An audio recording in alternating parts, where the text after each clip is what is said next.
In today's episode, we're going to be attacking our top 10 rap albums of 2022, and it's been a very special year, guys, so thank you so much for the ride. Not only that, but if you guys want to join our award show on December 29th, we left you guys a pinned comment in the comment section. Go visit the link. All the information is available there. Baloo, what a year it was. 2022, we're finally going to be able to wrap it up.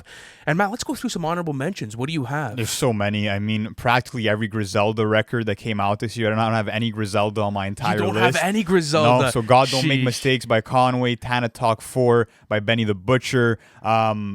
So many Griselda releases this year. So none of those made it. So those are some of my honorable mentions. What about you? Well, honorable mentions for me, God Don't Make Mistakes. Obviously, that didn't make my list, but I do have a Griselda record on here. Learn to Swim by Red Veil, Heroes and Villains by Metro, Vinyl Days by Logic. Ramona Park Broke My Heart by Vince. 2000 by Joey Badass. No Fear of Time, Black Star. And there's so many others that we could have included on here. But let's dive into this, man. And by the way, guys, let me know, what is your favorite rap album of 2022? Drop it in the comment section. But number 10, I have Her Loss by Drake. What do you have? I know it's fucking controversial, but I have Her Loss as well, bro. I fucking crept in there, and like, it feels weird saying that, like, oh, this is a better album than Call Me the Machine's God Don't Make Mistakes or Metro Boomin's Heroes and Villains. But, like, I'm not going to bullshit you guys. Like, at the end of the day, I get so much enjoyability out of this album. I feel like it was maybe the most entertaining hip-hop album of the year. And, like, not every album has to be super fucking conceptual and lyrical and yada, yada, yada. Like, this was just pure a good time. Pure entertainment, kind of non-stop thrills for me as well. Like, I think that's one thing that, like, they tried accomplishing and did accomplish was that whole idea of subverting your expectations. So, for example, starting off with like that R&B section on Major Distribution and then going into like a hardcore rap song. Or something like Drake passing over the timestamp song because everybody expected Drake to be rapping on 3 a.m. but giving that to 21 Savage. Yeah. Or Lil Yachty's ad-libs. Like, it really played around with your expectations from the beat switches too and how multi-layered the production was. It was a very unpredictable track list, especially for a Drake and 21 Savage album, because going into this, we could have gotten a bunch of like sneak-ins, let's say, like you could have gotten something like that, but this was more dynamic. And what was cool too is that like Drake was the forefront of this album. I'm not going to lie to you. And I feel like that was a great decision just because when 21 Savage does come in, on example, on songs like More M's, they feel much needed to the track list. And I also think that looking at the productions on this album, something like Middle of the Ocean, Major Distribution, On BS, Rich Flex, man, some of the craziest fucking beats you're going to be hearing all year. And, you know, talking about those songs as well, the replay value on this album is fucking insane, bro. It is. I don't know why I caught the earworm so hard for this. Maybe it's just because, like, I wanted to see Drake go into a rap direction for so long now, and to finally get that at the later half of 2022. I think, you know what it is? Like, we're just such big Drake fans, and to have a return to form on this level was an amazing experience. And barely any filler on this track list. Sick performances like Drake's last verse on Broke Boys or Travis on Pussy and Millions. Like, it's a trap album for the boys, and there's so much enjoyability to get out of it. So I think that's why it cracked our top 10.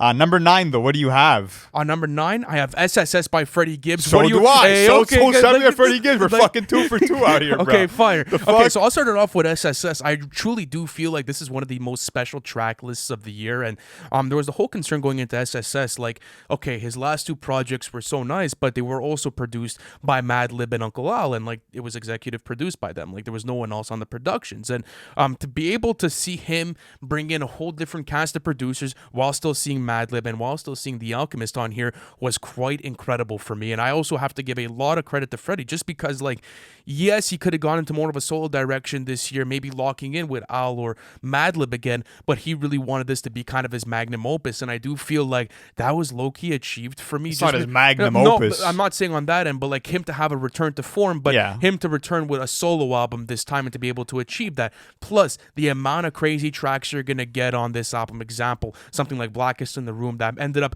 you know, cracking my top 10 songs of the year. Something like, let's say, Space Rabbit on here. Something like Gold Rings, where I had Pusha T as one of my favorite features of the year. There was so many big standouts for me, and the replay value has been great on this. But why did it crack your top 10? Well, why did it crack it? I mean, like, just when Freddie announced that he was dropping it this year, I'm like, okay, gotta go to the notebook. This is one spot off of the top 10. Like, there's only 9 albums left for a spot, because every time Freddie drops, bro, he ends up cracking my end of the year list. It's a fucking guarantee. guarantee. And like you were saying, I love the fact that he proved to a lot of people that he doesn't have to lock in with just one producer. He can ride out a variety of beats, and he does that here on, for example, I think it's Too Much Pain with Moneybagg Yo, more of a trap-centric production. Then you're getting songs like Dark Hearted, where you have more of this gloomy piano beat. You have songs that have a lot of 70s funk, blaxploitation vibes as well in the production. So love the soundscape. I love the idea of him being kind of locked into this casino and resort,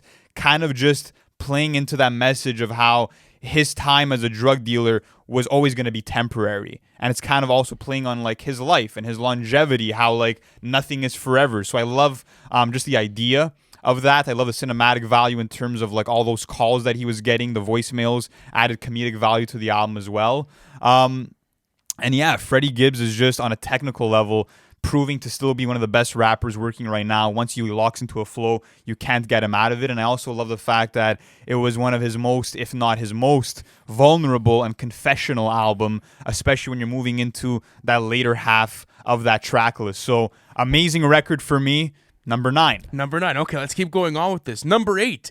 I have Joe Music and Zion by Lupe Fiasco. Number 8? I have it at number 8. Listen, man, stop it, bro. Because I didn't have it at number 1. Let's keep going, bro. What do you have at number 8? You Panda Talk 4 over Joe Music and Zion. I do, absolutely. Wow. Number 8, Learn to Swim by Red Veil. Okay, so it ended up cracking your top 10. It cracked my list. Give me the reason why. So many reasons why. I mean, first of all, like his track presence throughout the entire album is just very purposeful. It's meaningful. It's soulful, and he's always willing to convey emotion or message. And I also love the fact that he's kind of giving me the same excitement that I got with a Tyler the Creator, where not only is he rapping all of his own lyrics, but he's also producing, mixing, and mastering this entire album. And to do that at 18 years old blew my fucking mind. And I also just love Red Veil's approach to rapping because it's so off-kilter. It's so different than everyone else because he's not like necessarily finding crevices or pockets within the beat or openings to really lay his vocals. He's kind of cutting through the drums, bro, and rapping on top of the beat,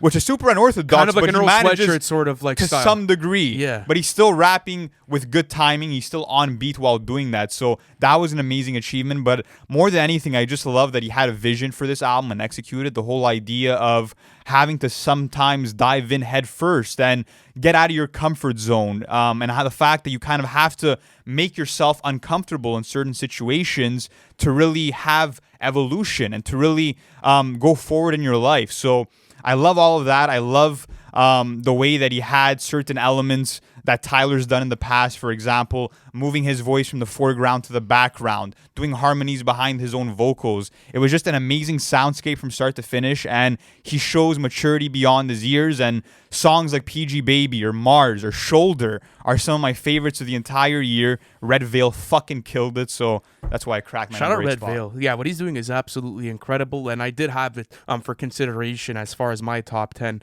albums of the year. But let me get on to Joe Music and Zion. I know you're gonna be a bit cheese because you're a huge fan, bro. You probably only have it like 3 spots above me, so stop talking like that. But Joe Music and Zion honestly is one of the best records of the year when it comes to concept, writing, and also the mesh of jazzy boom bap beats. I feel like this feels like a classic hip hop record, and to be able to receive that in 2022 when that's not necessarily the trend or that's not necessarily what you're getting with every release was super refreshing to me. And the whole concept of Lupe being again in his own environment and giving you those world views and giving you song concepts like Miss Mural. Is it not the best concept album of the year? It could be decided for me, yeah, if I have to go back and listen to it. It's definitely a beautiful conceptual piece, and I do think that where like it didn't make my top 10 was just based on like how heavy I had it in my rotation. Because yes, like I love the concept behind it, I love the writing behind it, but like a lot of the albums I do have above it, like I caught the earworm for it, and like I was really invested throughout these projects all year. And it's the same situation with Joe Music and Zion. It's just that maybe it's a bit too complicated to be able to reach my my replay value like that, but still nonetheless it's one of the greatest achievements of 2022. I do think it's a quality record. I still give it an amazing rating, and I have it in my top 10. Do you think that replay value is the biggest factor for crafting this list? It's one of them, but it's also mixed with quality, because like I think quality overshines that all the time, every day of the week. It does to a certain extent, but like example, like if that was my case, having her lost at number 10 shouldn't have been there, just because I could give you records that maybe maybe are a bit better in technical value, but I just enjoyed that record so much. But I had to include Joe Music and Zion on the list. All right, number 7, I have Few Good Things by Saba. What do you have? Number 7, I have Cheat Codes by Black Thought and Danger Mouse. So this is where I kind of wanted to place Cheat Codes, just because, again, it was a similar situation to Joe Music and Zion, where originally I was planning to maybe put it a bit higher, but looking at the albums I do have above them, I do feel like they do reach that sort of standpoint of maybe conceptuality and even writing, but mixed in with the replay value for me. And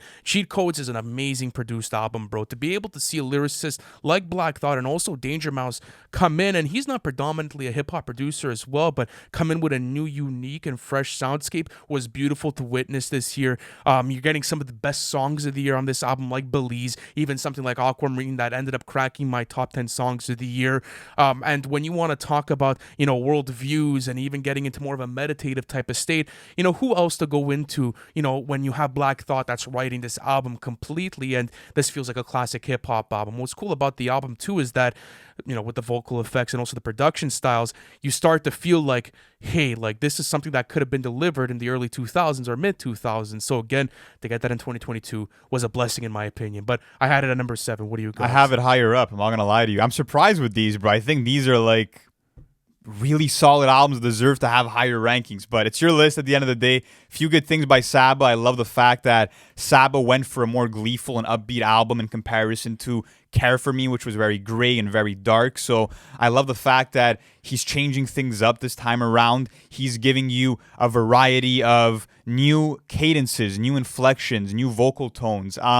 And I just love the fact that this is more of a melodic approach for Saba, and he really leaned into that singing side of himself way more. The atmosphere of the album as well is fantastic, from the sounds of birds chirping to kids laughing. I feel like Saba really wants you to soak in all of the earthly, I would say, things that surround our environment and embrace them, because these are things that we often overlook. And the concept of the album was magical. It was very simplistic, but it was very rich in writing. I love the fact that it's just about, kind of keeping everything that's important close to you.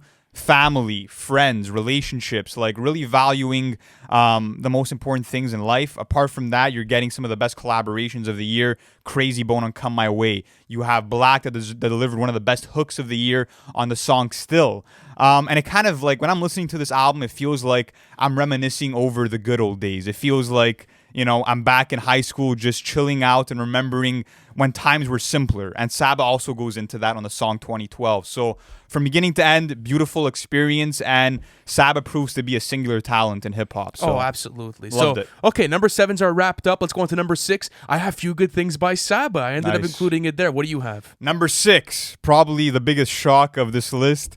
Mr. Morale and the Big Steppers did not crack my top 5 list. Okay, so let me piggyback off of what you were saying for A Few Good Things. A very colorful album, and like you were saying, that was a nice contrast for how we built up Care For Me and like how we went into this.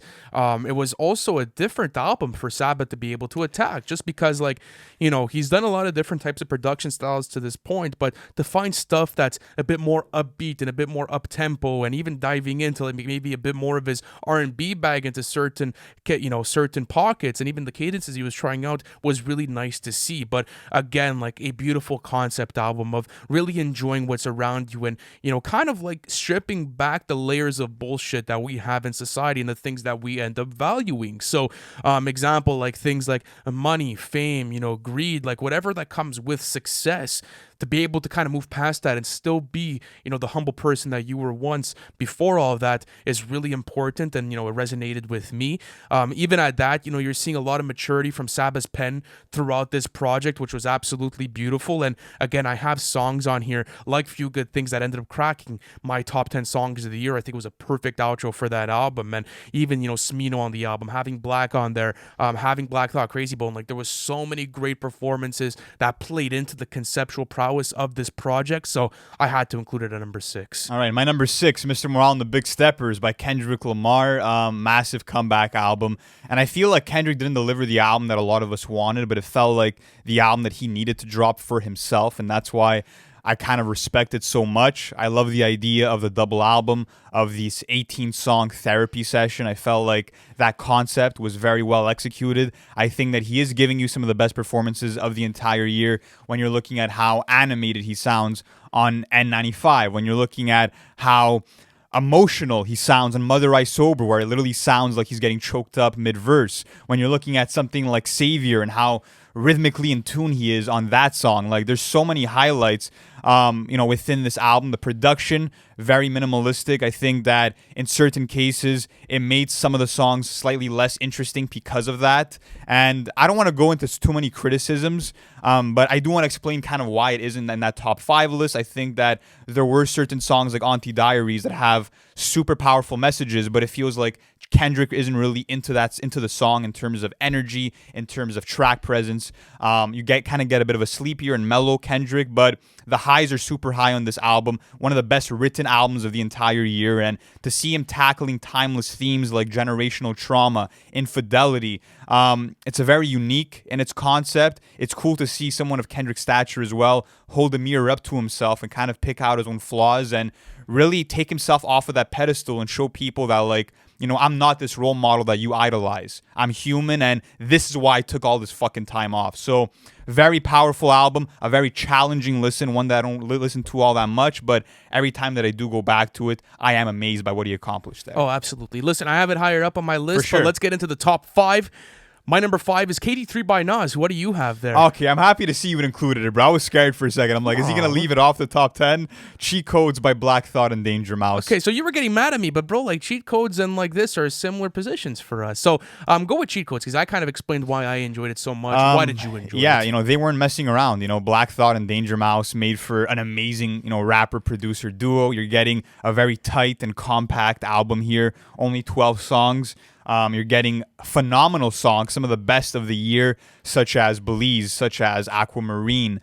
And I also love the concepts that he's bringing song for song. For example, something like Because with Joey Badass and Russ, he's kind of rapping about how, where he's from in Philly and kind of the darker side of town, you might get killed just because, for no reason, senseless murders going on. And I love that Black Thought has always been an advocate, rapping about black plight, rapping about so many issues that a lot of mainstream rappers won't go into, and he does that here. I love the sonic palette that Danger Mouse brought to the table. One of the best, sampled albums this year. That was something for sure, bro. One of the best sample, the sample flips throughout the whole album is incredible. You're getting, R&B and soul samples from the 60s and 70s, but then you're also getting psychedelic rock samples from the 1960s that are fucking mind-blowing. And I just love concepts song for song. Something like Cheat Codes, rapping about how, like, depending where you're from and the conditions you're put under, you might need cheat codes to make it to the end of the game. So kind of a cool video game and life metaphor going on. And this album is rich. It's filled with all of that. And Black Thought, once again, proves to be the living standard for bars and lyricism and hip-hop. Absolutely. So. Also one of the best written albums of the year. But speaking about writing, let me get into King's Disease 3 by Nas, the third installment of a very legendary run that Nas is on. And when we were going back to an album like Magic towards the end of the year that we couldn't even include in our top 10 album of the year for last year because it was dropped on the 24th, I'm like, okay, where is he going with this? And this is literally Nas on a full track list by himself, ripping it apart, bro. Like, to be able to strip this back, no features, but keep it entertaining was a beautiful move in my opinion, because Nas has a lot to get off on his chest on this album. Like, he kind of wants to come through and reassert his dominance and come through with this super pushy and also aggressive energy, and you're getting some of the best rapping performances all year in songs like Thun, Michael and Quincy, and much more on this album. And I had put out a tweet and I mentioned this before, just like, talking about how Nas is still rapping at an extremely elite level for his age, and I feel like that was fully accomplished here.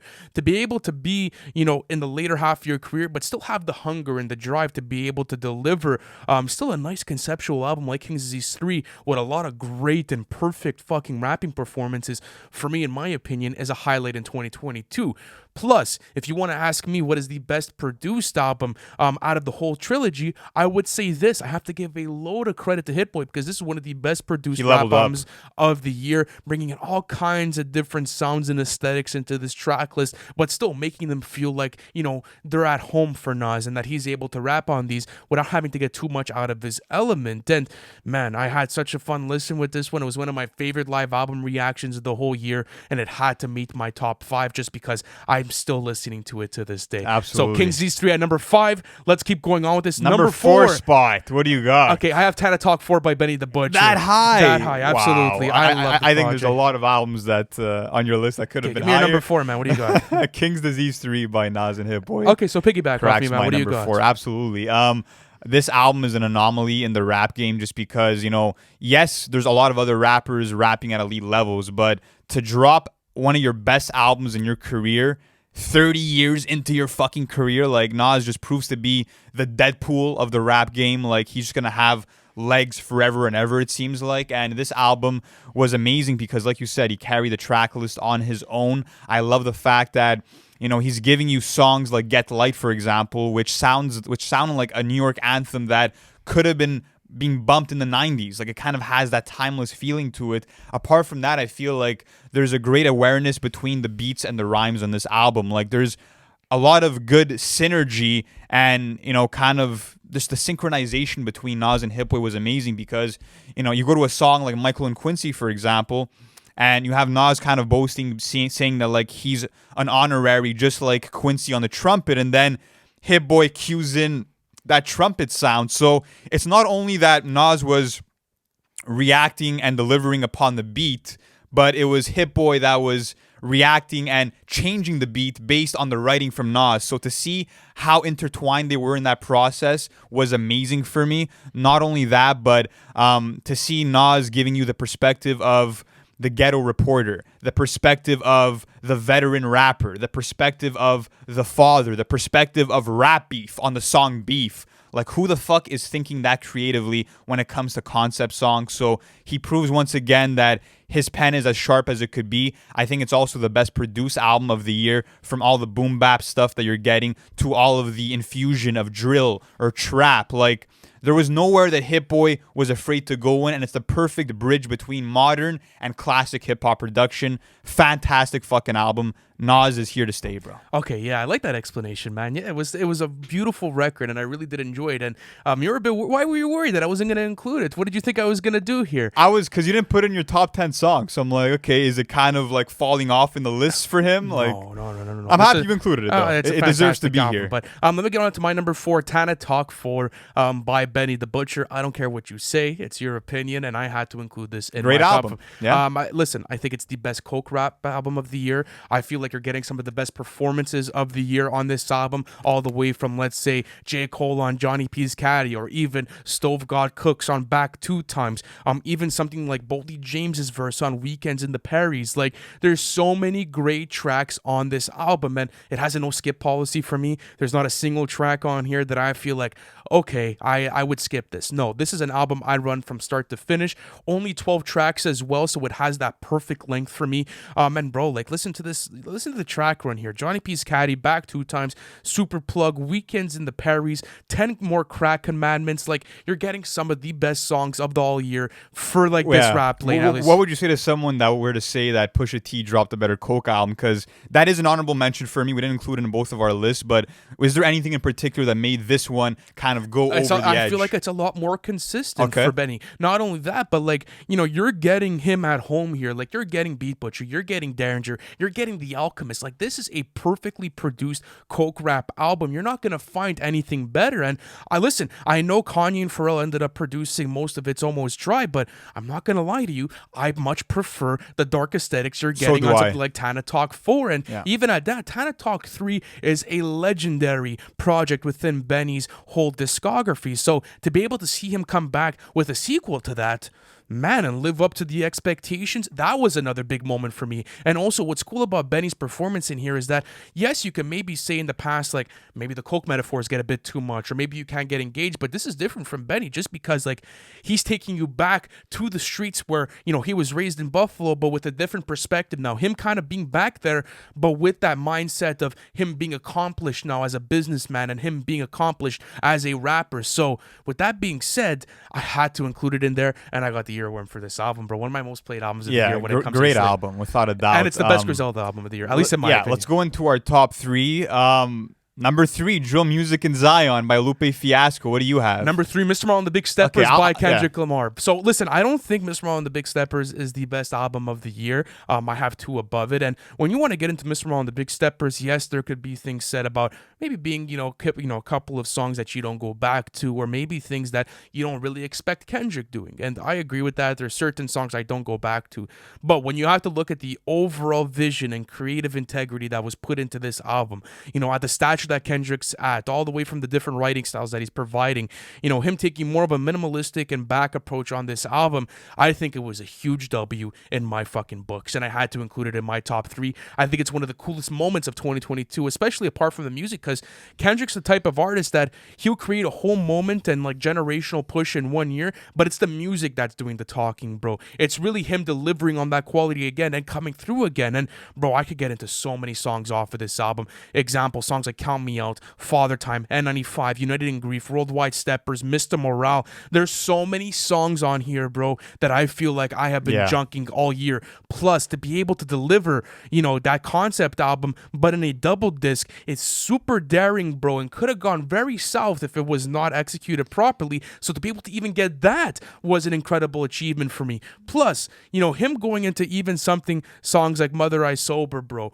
or so many different, like, let's say, conceptual tracks on here. I really did enjoy that, but they're not tracks I'm going to revisit all that much on replay value, but songs I do appreciate. That doesn't matter. That shouldn't lower like the value of those songs. So we were talking about, replay value and the quality and the mix of that in crafting these lists. This had the perfect sort of like mixture for me. There's songs I go back to that I love and that I appreciate with fantastic rapping performances that are still within my catalog. But I also have those songs that I could kind of just stand back and watch and appreciate from afar. So I think what that album did so well is like kind of merging like 2 mediums together. You had the music, but you also had like the theatrical aspect of it. And from who's doing from that tap dancing, from the fact that you had 2 acts to the album. Like no one else is really fucking doing that shit. So it was super well executed, just not the top album of the year. And I also liked what he did with songs like, let's say, Rich Spirit, or let's say Silent Hill, and going out of his element for that, where he could have had more of a lightheartedness to the album. I feel like that definitely played into the quality of it and kept me engaged throughout. So W in my books. Speaking of all of replay value, just to give you an example, Mr. Morale, I've played way more than Drill Music in Zion, but I do think Drill Music in Zion is the superior album. First of all, let's just admit that, Lupe accomplished this crazy feat of putting together the best concept album of the year and writing it in just 3 days and doing it all in GarageBand with a fucking $100 microphone, bro. And that's all he had at his disposal, showing you how talented this man is. Apart from that, I mean, like I said, I don't listen to this album all that much, but every time that I do, I'm constantly blown away. It's kind of an album that you want to nerd out to. It's one of those albums that you want to pull out Genius, analyze all those lyrics, decode them all. You want to pick up on all the multi-layered meanings that you're finding in so many songs, so many ideas being introduced. And I also love all the Easter eggs that Lupe Fiasco drops into this album. For example, something like the song Kiosk being at the 5th spot out of 10 songs. A kiosk is obviously a little shop in the middle of a mall, and you find that track in the middle of the album. So it's little details like that that show how much he's putting into the craft and the making of this album. It's a very intricate album. It's very intricate, very complex. Hard. Also, when I think that when it comes to a rapper's lyrical lexicon, no one has songs that are as fruitful or thought-provoking or intricate as Lupe Fiasco. So I do have to salute him there. He's always kind of thinking deeper than the regular thinker. Not only that, but you're getting amazing songs like the title track, Drill Music in Zion, where he's rapping about his frustration knowing that there's a killer on the loose that's kind of gotten away scot-free, and how that kind of haunts him, that there's someone that he knows near him that is living free when there's people that are innocent and fucking facing life in jail. So amazing ideas. I love soundtracks, amazing soulful and jazzy boom bap production, but also that trappy he brought an auto bottle, that was beautiful. And just the idea of Drill Music in Zion, how greed corrodes all beautiful things. Genius idea, genius execution. This is a near flawless album for me. Yeah, so cracked your top 3. Very interesting. Okay, but let's keep going on with this. Number 2, I have The Forever Story by J.I.D. What do you have at number 2? Melt My Eyes, See Your Future by Denzel Curry. Okay, listen. I was in the car this morning and I was really thinking about it. I'm like, I could go either way with this top placement, you know? And like, I had done my notes, I revisited both of these albums. They've been in my rotation for a very long time. And listen, let me just talk about the Forever Story and why I think it's one of the best albums of the year, if not the best. You know, you can make that argument. I really wouldn't look at you sideways. And I think the consistency within this track list is really what made me respect it all that much. J.I.D is in a moment in his career where he's kind of like on the top of the game, bro, from like, let's say a skill standpoint, bro. Like there's very few MCs that are able to touch the skills and capabilities that J.I.D brings to the table. Whether it's all of his flow and cadence switches, whether it's the slick, you know, rhyme patterns, whether it's the storytelling or the song concepts, production choices, whatever you want from J.I.D, he brings to the table, and I feel like that was on full display this album. But also bringing in more of a conceptual prowess to this album was fucking genius, because back in 2018, you got DiCaprio too, and that was more of a showcase for him. That was more him really flexing what he could do. But here, it's a mixture of that and the Never Story, and having those two worlds collide, because the Forever Story is a build off of the Never Story. You know, now it's kind of him being at the top of where he's at, but looking back and kind of wanting to go back to where he was at and where of, you know, he was built up as a man, and to be able to see that perfect transition was beautiful for me. I also get some of the best tracks of the year throughout this track list. Example, songs like Radar, Crack Sandwich, System, Stars, Louder 2, some of my favorite, you know, even production choices of the year throughout this track list. And I think that there's a no skip policy on this. It really is an album with no skips.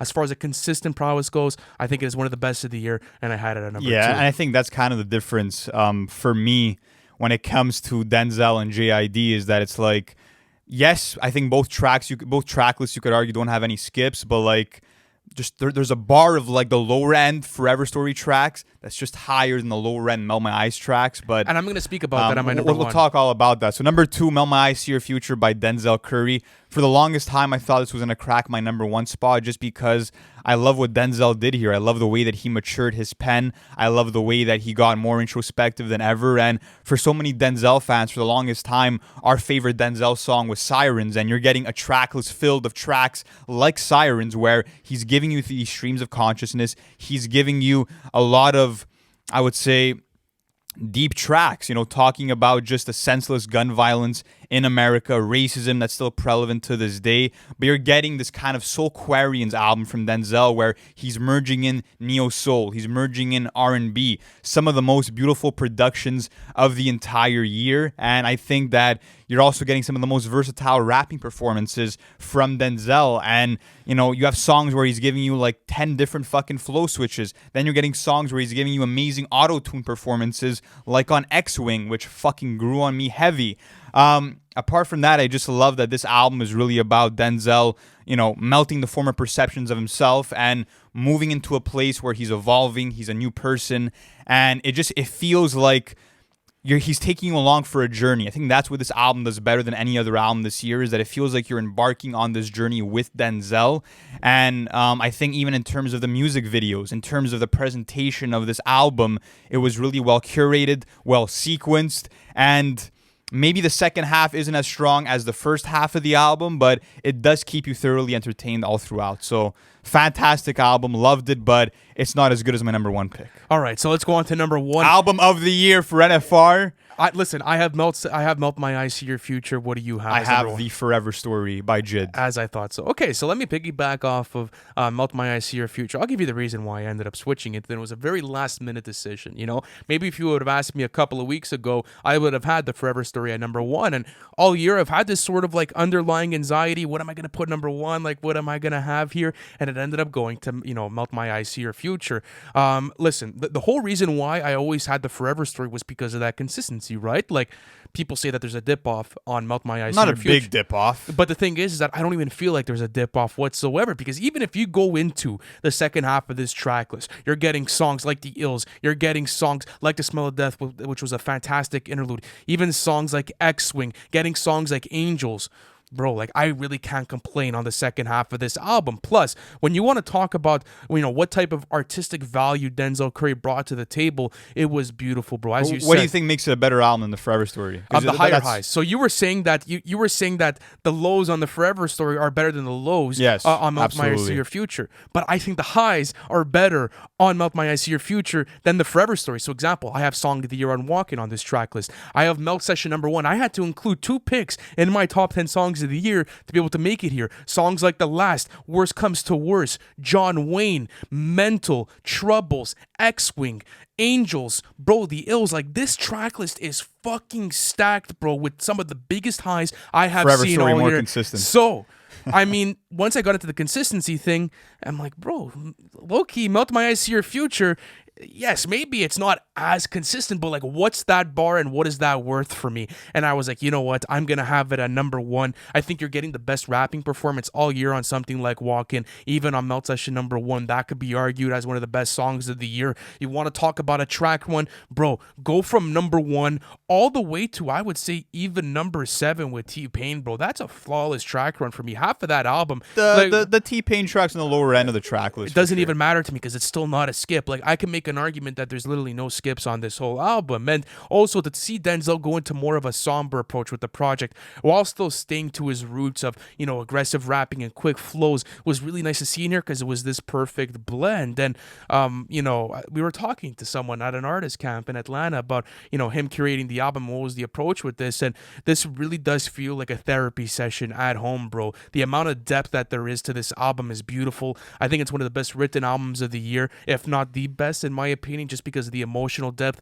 And I had it at #1. Maybe a bit of bias got into my #1 pick, but that's what I had. JID's The Forever Story, easily the best rap album of the year. I think it's the most complete rap album of the year, and I think that it proves that JID will be potentially a great of all time. He's definitely a great right now for us in the hip-hop space. And I think the biggest reason why I can call this album of the year is that from track 1 to 16, no skips and no songs that are average or all right. They're all of the highest quality. Not only that, but I think that when you're looking at a technical perspective, the rapping is superior in terms of what anyone else is doing. His ability to find certain crevices and switch his flow seamlessly. No one else is fucking with him on that level when it comes to wordplay. You look at what he's doing on a song like Dance Now and your mind is blown. But I think what really made me put this #1 is just that all-around artistry from J.I.D. Because when you're looking at a song like Cody Blue 31, one of my biggest gripes with so many rappers nowadays is that they cannot compete on the melodic and singing front. But JID fucking killed it.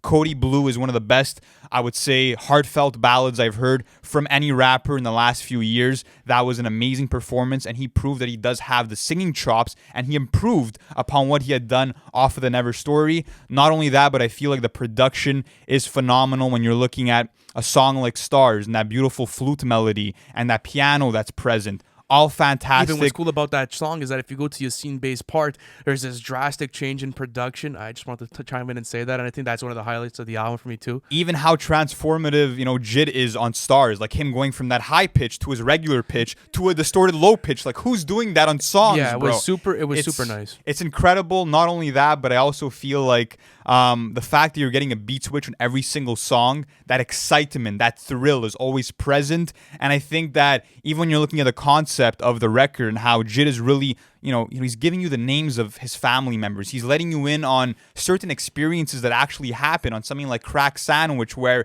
he was willing to, get into a big brawl for his family. And I think that the title of the Forever Story is so fitting because it connects all of the dots of JID's life when it comes to the person that he is, that he wants to be. It kind of connects the past, present, and future that will always kind of be a part of him. His roots will always be a part of the person that he is and that he becomes. So conceptually, writing-wise, technically, on the singing front, the sequencing of the album, everything was just near perfection for me. And I think that it's the best album of the year. But guys, you let us know. Do you think that the Forever Story was the best rap album of the year? Do you think it was Melt My Eyes? Let us know down in the comments. And we do have a big award show going down December 29th on Thursday night. The live stream will be up right now. So head over to the pinned comment of this video. We hope to catch you guys there. And guys, it's been an amazing year. Thank you so much for all the love and support. And we'll catch you in the next one.